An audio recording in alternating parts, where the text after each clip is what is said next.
ఇక తెలంగాణ ముద్దుబిడ్డ మాజీ ప్రధానమంత్రి పివి నరసింహారావు సారు తెలుసు కదా. ఇక సారు ప్రధానమంత్రిగా ఉన్నప్పుడు మస్తు సంస్కరణలు చేసిండులో. ఇప్పటికే గవి ఇంకా పాటిస్తుర్రు అంటే చూడుర్రు ఆయన గొప్పతనం. అయితే ఇప్పుడు పివి సారు 19వ వర్ధంతి చేయబట్టి రాజకీయ నాయకులందరూ నివాళులు అర్పించిర్రులా. ఇంకా ముచ్చట చూసేద్దాం పారి.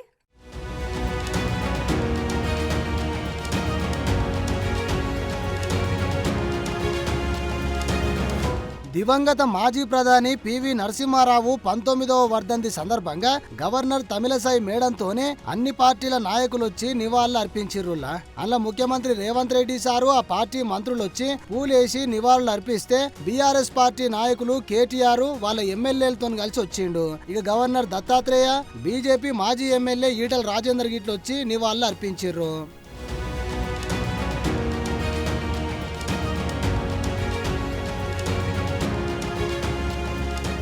ఇక ముఖ్యమంత్రి రేవంత్ రెడ్డి సార్ మాట్లాడుకుంటా దేశ కీర్తిని ప్రపంచానికి చాటిన గొప్ప మేధావి పివి, పరిపాలనలో సమూల మార్పులు తెచ్చి ఆదర్శంగా నిలిచిన వ్యక్తి పివి, దేశ ఆర్థిక వ్యవస్థ ప్రశ్నార్థకంగా మారినప్పుడు సాహసోపేత నిర్ణయాలు తీసుకున్న వ్యక్తి పివి, బంగారాన్ని కుదవబెట్టి అప్పులు తేవడం మీద ఆయన ఒకటే మాట చెప్పిర్రు, తెలివైన వాడు సగం ఆస్తిని కుదవబెట్టి అయినా సరే మిగతా ఆస్తిని కాపాడుకుంటారని ఆయన చెప్పిర్రని గుర్తు చేసిన సారు భూమిని పేదవాడికి అందుబాటులోకి తీసుకొచ్చి పేదల భూములు వంచనికే పివి బలమైన పునాదులేసిండు. పివి ఘాటు, జైపాల్ రెడ్డి ఘాట్లను అభివృద్ధి చేయాల్సిన బాధ్యత ప్రభుత్వం మీద ఉన్నది. వీరిద్దరూ తెలంగాణకు లంకబిందెల్లాంటోళ్లు. పివి కీర్తిని పెంచే లెక్క తెలంగాణ ప్రభుత్వం పనిచేస్తదని సీఎం రేవంత్ రెడ్డి సారు చెప్పుకొచ్చిండు.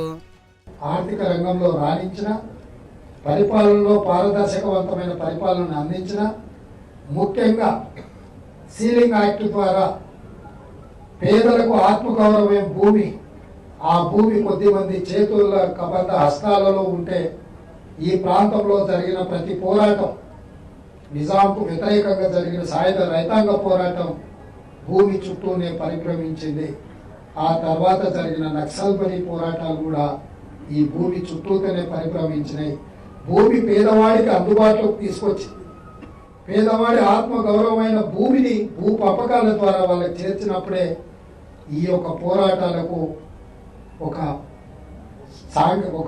నిబద్ధత ఉంటుంది అని చెప్పి ఈ అగ్రికల్చర్ ల్యాండ్ సీలింగ్ యాక్ట్ తీసుకొచ్చి వీటన్నిటిని కూడా భూసేకరణ చేసి పేదలకు భూములు పంచడానికి పివి నరసింహారావు గారి బలమైన పునాదులు వేయడం జరిగింది.